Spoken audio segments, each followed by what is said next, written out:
ओह God, यहाँ तो पूरा श्रिंक भरा पड़ा है गंदे बर्तनों से। सब बर्तन जूठे पड़े हैं। अब मैं खाना कैसे बनाऊं? ये मेरी देवरानी दिव्या भी ना एक नंबर की आलसी है। सुबह जब शीला बर्तन धोकर जाती है तब तो सबके लिए नाश्ता बना लेती है, लेकिन जब शाम को यहाँ बर्तनों का पहाड़ इकट्ठा होता है तो वो महारानी अपने कमरे में चूहे की तरह डूबकर बैठ जाती है। अभी बताती हूँ मैं इसे। दिव्या, अरे ओ दिव्या, कहाँ है? क्या हुआ जेठानी जी? मुझे बिग बॉस देखना है। अरे मुझे यहाँ सबके लिए रात का खाना बनाना है, लेकिन यहाँ तो बर्तनों का ढेर लगा हुआ है और तू महारानी है कि जिसे अपना बिग बॉस देखना है। चल पहले जल्दी से सारे बर्तन धो। हैं? क्या मैं बर्तन धो? ना बाबा ना, मैंने आज ही मैनिक्योर करवाया है, फिर उसके पैसे वेस्ट चले जाएंगे। ये तो तेरा हर हफ्ते का बहाना है। जब जानती है कि घर के कामकाज में खराब होना है तो क्यों बेकार पैसे फूंक कर आती है। चल अब बर्तन धो, मुझे खाना बनाने में देर हो रही है। एक बार कह दिया ना नहीं धोऊंगी, आप धो लो, मैं खाना बना लेती हूँ। इसी तरह दोनों एक दूसरे पर बर्तन धोने का काम टाले जा रही थी। उधर बाहर डाइनिंग टेबल पर बैठे घर वाले खाने का वेट कर रहे थे। हे राम, खाना कहाँ रह गया? मेरे पेट में तो चूहे कूद रहे हैं, लेकिन ये रसोई से आवाज कैसी आ रही है? माँ लगता है दोनों फिर से शुरू हो गई। धत तेरी की, फिर तो मिल गया हमें आज भी खाना। अनुज बेटा ऐसा कर, तू बाहर से ही खाना मंगवा ले। एक दिन इन दोनों बिल्लियों की लड़ाई में भूख के मारे ही मैं परलोक न सिधार जाऊं। हाँ भी ऑर्डर कर देता हूँ माँ, वैसे भी हमारे पास और चारा भी क्या है। उधर दोनों अभी भी बहस ही किए जा रही थी। ठीक है, फिर नहीं धोने ना तुझे बर्तन, तो मैं अभी कोई खाना वाना नहीं बनाने वाली। रहो सब भूखे आज। अरे भूखे क्यों रहेंगे? कल रोहन जी ने खाना ऑर्डर किया था, आज अनुज भैया को बोलो, वो ऑर्डर कर देंगे। दोनों ये बोलने बाहर आती ही है कि तभी अनुज कहता है, कर दिया ऑर्डर। हम जानते हैं तुमसे खाना नहीं बनेगा। तुम दोनों से मिलकर खाना और बर्तन धोने तक का काम भी नहीं होता क्या? मुझे तो आप कुछ ना ही बोलो जेठ जी तो बेहतर रहेगा। मैंने सुबह का खाना और दोपहर का खाना बनाकर अपना काम पूरा कर लिया था। सिर्फ रोटियां सेकने को दोपहर का खाना बनाना नहीं कहते। हाँ, अब जो भी हो, काम तो हुआ था ना। बस करो, दोनों रिकॉर्डर की तरह शुरू होती हो तो बचती ही रहती हो। कुछ देर बाद डिलीवरी बॉय खाना ले आता है। सब चुपचाप उस खाने को खा लेते हैं। अगली रात दोनों में फिर से रात की रसोई का संग्राम छिड़ जाता है। तभी पड़ोस की कमला आंटी वहाँ आती है। ये ले रश्मि, आज अपनी बेटी के यहाँ गई थी। उसके बेटे का मुंडन था ना, तो वहीं भंडारा था। सोचा तुम्हारे लिए प्रसाद लेती चलूं। लो, तुम सब भी खा लेना। अरे वाह, फिर तो आज रात की रसोई बनानी नहीं पड़ेगी और ना वो बर्तन धोने पड़ेंगे। रश्मि ये देखकर खुश हो जाती है। फिर दोनों देवरानी जेठानी बर्तन ना धोने पड़े इसलिए एक बड़े से भगोने में आलू की सब्जी डाल देती हैं। एक कटोरे में हलवा और बड़ी सी परात में पूरियां परोस देती हैं। फिर सबको उसी में एक साथ खाने को कहती हैं। तुम पागल हो गई हो क्या? सब इसमें एक साथ कैसे खाएंगे? चल तो दिव्या, जरा इन्हें खाकर तो दिखा। दोनों पूरियां तोड़कर सब्जी में डुबोती हैं, खाने लगती हैं। उन्हें ऐसा करते देख सबको उन पर गुस्सा तो आ रहा था, लेकिन वो खाने के अलावा उनके पास और कोई चारा नहीं था। वो रात तो जैसे तैसे कट गई, लेकिन अगली शाम फिर वही कहानी छिड़ गई। देख, कल तो कमला आंटी भंडारा दे गई थी, लेकिन आज तो तुझे बर्तन धोने ही पड़ेंगे। क्या दीदी, मैं बहुत थक गई हूँ, आज रहने देते हैं। मैं उनसे कहकर बाहर से ही खाना मंगवा लेती हूँ। ये सुनकर रोहन गुस्से में आ जाता है। चुप रहो, अपना मुंह बंद रखना। आज हम दोनों में से कोई भी बाहर का खाना ऑर्डर नहीं करेगा। जाओ दोनों रसोई में और खाना बना कर लाओ। दोनों डर के मारे किचन में चली जाती है। क्या करे दीदी, अब तो रात की रसोई करनी पड़ेगी। अच्छा एक काम करते हैं, आप ये बर्तन धो लो तो मैं सबके लिए पुलाव बना दूंगी। हा, आई बड़ी बर्तन धो दो, खुद धो ले समझी। और रही उन लोगों के बाहर का खाना ना खाने की बात, तो कोई बात नहीं, हम उन्हें बाहर का खाना मंगवाने के लिए नहीं कहेंगे और ना ही हम खुद घर पर बनाएंगे। मैं कुछ समझी नहीं, अभी बताती हूँ। रश्मि डब्बे समेत नमकीन, मुरमुरा और बिस्कुट लेकर घर वालों के सामने रख देती है। ये रहा आप लोगों का आज का खाना। इन दोनों का बस चलेगा ना तो हमें रोज मंदिर के बाहर लंगर में बैठकर ही रात का खाना खाना पड़ेगा। इनके रहते तो हमें रात की रसोई नसीब ही नहीं होगी। बस बहुत हुआ, आज तो हम जैसे तैसे ये खा लेते हैं, लेकिन अगर कल से खाना नहीं मिला तो फिर तुम लोगों की खैर नहीं। जी ठीक है, लेकिन उनके पास इसका भी जुगाड़ था। अगले दिन दिव्या बाजार से जाकर कुछ डिस्पोजेबल प्लेट्स ले आती है। यार दिव्या, खाना तो डिस्पोजेबल में खा लेंगे, लेकिन खाना बनाने के लिए तो वो बर्तन धोने ही होंगे ना। कुकर, कढ़ाई, ये सब तो चाहिए ही ना। फिकर नॉट, ये देखो 2 मिनट में बनने वाली मैगी, अब हम सब यही बनाएंगे। दोनों फिर से काम चोरी दिखाती हैं और नूडल्स बनाकर डिस्पोजेबल में डालकर दे देती हैं। ये देख तीनों अपना माथा पकड़कर बैठ जाते हैं। लेकिन अगले दिन सास ने दोनों बहुओं को सबक सिखाने का फैसला किया। अगली शाम रसोई से बर्तन धोने की आवाज आती है। दीदी, अभी तो हम रसोई में गए भी नहीं, फिर ये बर्तन धोने की आवाज कहाँ से आ रही है?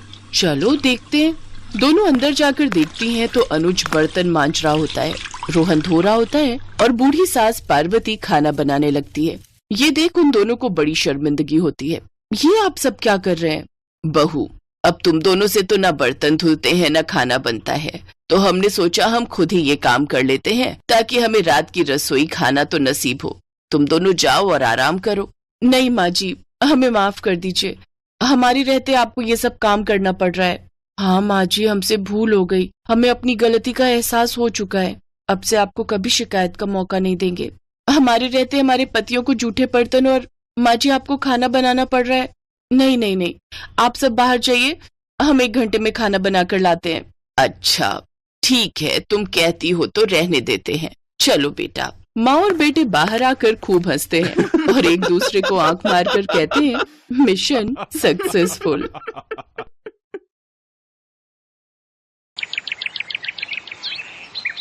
एक रोज शाम के वक्त हिना अपनी माँ के साथ बैठी हुई होती है।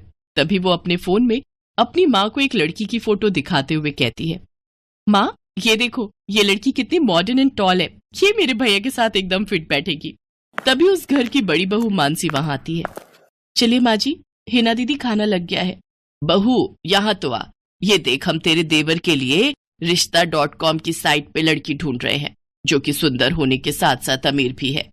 अब तेरे गरीब मायके वालों ने दहेज के नाम पर 1-2 चीज पकड़ा दी बस, इसलिए अब मैं अपनी छोटी बहू अमीर खानदान की लाऊंगी जो कि भर भर कर दहेज लाए। हाँ, वो अपनी बड़ी बहू को ताने दे ही रही थी कि तभी उसका छोटा बेटा हितांश एक मॉडर्न लड़की के साथ घर आता है।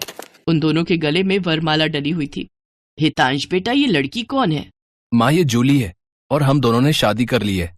क्या तुम दोनों ने शादी कर ली? मैं नहीं मानती इस शादी को। हाँ तो किसे फर्क पड़ता है आपके मानने या ना मानने से? वैसे भी वो कहावत तो आपने सुनी ही होगी कि जब मियाँ बीवी राजी तो क्या करेगा काजी। मैं जानती हूँ, जरूर इस डायन ने ही तुझे भड़काया होगा। मैं इस डायन को हरगिज अपनी बहू नहीं मानूंगी। भले ही आप ना मानो, लेकिन लीगली तौर पर मैं ही तो हूँ आपकी बहू। इसलिए अब जल्दी से जाइए और आरती की थाली लाकर मेरा गृह प्रवेश कीजिए। सास बेमन से अपनी नई बहू का स्वागत करती है। जूली हितांश के साथ अपने कमरे में चली जाती है। हे राम, माँ अपनी इस नई छैल छबीली के तेवर देखे, इसके तो रंग ढंग ही अलग है, बड़ा ही घमंड है इसमें। तू चिंता मत कर बेटी, कल इसका ससुराल में पहला दिन है, तुम देखना अगर मैंने भी इसका घमंड चूर चूर नहीं किया तो।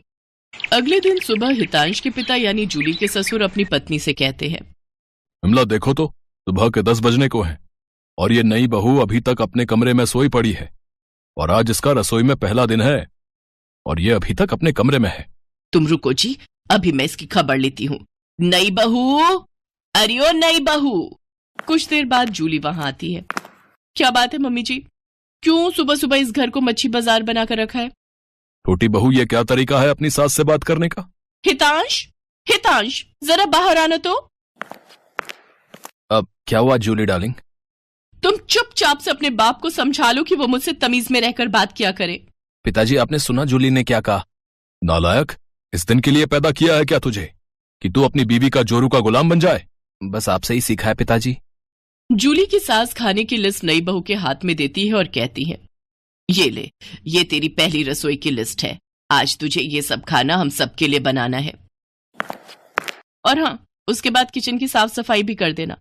सासू माँ, ना तो मैं खाना बनाऊंगी और ना ही सफाई करूंगी। बहू आई है घर में, कोई काम वाली बाई नहीं जो उसे आते ही काम बता दिए। भले ही ससुराल में मेरा पहला दिन हो, लेकिन इस पहले दिन से अब आप लोगों की जिंदगी बदलने वाली है। तो मेरी प्यारी ननद जी, पहले तो आप इस घर की साफ सफाई करोगी और सासू माँ आप बनाएंगी खाना, और वो भी मेरी पसंद का। मैं ये सब नहीं करूंगी, समझी? देवरानी जी, ये सब क्या कह रही हैं आप? हम इस घर की बहू हैं और ससुराल वालों का ख्याल रखना हमारा फर्ज है। जेठानी जी, इन जैसे फर्जी लोगों के लिए काहे का फर्ज? इनके साथ तो यही होना चाहिए। बड़ी जुबान चलती है तेरी, मैं तो तुझे छत से धक्का ही दे दूंगी, फिर तू भूतनी बनकर भटकती रहना। और ये हो गई आपकी कही बातों की सारी रिकॉर्डिंग। अब अगर सासू माँ आप लोगों ने मेरी बात नहीं मानी ना, तो मैं पुलिस स्टेशन जाकर आप लोगों के खिलाफ दहेज उत्पीड़न के साथ ही जान से मारने की धमकी के जुर्म में सबको जेल में बंद करवा दूंगी। इसलिए जो मैं कहती हूँ वैसा ही करो चुपचाप से। नहीं नहीं बहू, ऐसा कुछ मत करना, तुम जो कहोगी हम वो करेंगे। इसके बाद जूली उन सबको काम पर लगा देती है। ननद जी जरा जल्दी हाथ चलाइए, नहीं तो। नहीं नहीं मेरी प्यारी भाभी, भाभी मैं करती हूँ ना, आप आराम से बैठो सोफे पर, और किसी चीज की जरूरत हो तो कहना। सासू माँ खाना बना या नहीं? अब हमें कल तक का वेट करना होगा क्या? बस बहू रानी तैयार है। थक हार कर ननद सफाई करके वहीं फर्श पर ही लेट जाती है, जिसे देख जूली कहती है, अब यहां क्यों रायते की तरफ फैल गई? जाओ उठो और मेरे कपड़े पड़े हैं, उन्हें धोकर आओ। तुम रहने तो ही ना देवरानी जी, कपड़े मैं धो देती हूँ। नहीं कोई जरूरत नहीं, मैंने कहा ना आज आपका छुट्टी का दिन है, आप कुछ नहीं करेंगी। उधर सास पसीने से तरबतर होकर रसोई से बाहर आती है और सबके लिए खाना लगाती है। उफ, ये कोई खाना है? इसकी तो शक्ल देखकर ही खाने का मन नहीं कर रहा। ले जाओ ये खाना, मुझे नहीं खाना, मैं अभी अपने लिए कुछ बाहर से ऑर्डर कर रही हूँ। लेकिन बहू मैंने इतनी मेहनत से बनाया है, पूरे 2 घंटे लगे हैं मुझे रसोई में खड़े हुए, तो मैं क्या करूं? आप ससुर जी ये खाना ले जाकर बाहर कुत्तों को डालाना, और आपको जो मैंने सब्जी लाने का काम दिया था क्या वो आपने कर दिया? हाँ बहू, मैं बाजार से सब्जियां ले आया हूँ। Very good. अच्छा लिसन, शाम को मैंने घर पर पाजामा पार्टी ऑर्गेनाइज की है, तो अब आप तीनों जाओ और जल्दी से जाकर शाम के खाने की तैयारी करो। इसके बाद वो तीनों किचन में जाते हैं। हिना रोते हुए अपनी माँ से कहती है, माँ ये नई भाभी हमारे साथ ऐसा क्यों कर रही है? बड़ी भाभी ने तो कभी हमारे साथ ऐसा नहीं किया। हमारा किया हमारे सामने आ रहा है बेटी, हमने जो बड़ी बहू के साथ किया है उसी की सजा हमें मिल रही है। तभी जूली, हितांश और मानसी भी वहां आ जाते हैं। चलो सासू माँ, आपको अपने किए का एहसास तो हुआ और मेरी सहेली की कीमत भी पता चली। हाँ सासू माँ, मानसी मेरी सहेली है। क्या ये सच है बड़ी बहू? हाँ सासू माँ, ये मेरी बचपन की सहेली है और आगे की पढ़ाई के लिए विदेश चली गई थी। जब इंडिया आई तो ये हितांश से मिली और इन दोनों को प्यार हो गया। फिर जब हितांश ने मुझे इससे मिलवाया तो पता चला कि ये मेरी बचपन की दोस्त जूली है। सॉरी माँ जी, मैं आपके साथ ये सब करना तो नहीं चाहती थी, लेकिन आपने जो मेरी सहेली के साथ किया उसी का बदला लेने के लिए मैंने ये सब किया। बड़ी बहू हमें माफ कर दे, तेरी तकलीफ को हम समझ ही नहीं पाए। इसके बाद सबने मानसी से माफी मांगी। मानसी ने सबको माफ कर दिया और इस तरह नई बहू का ससुराल में पहले दिन का प्लान पूरा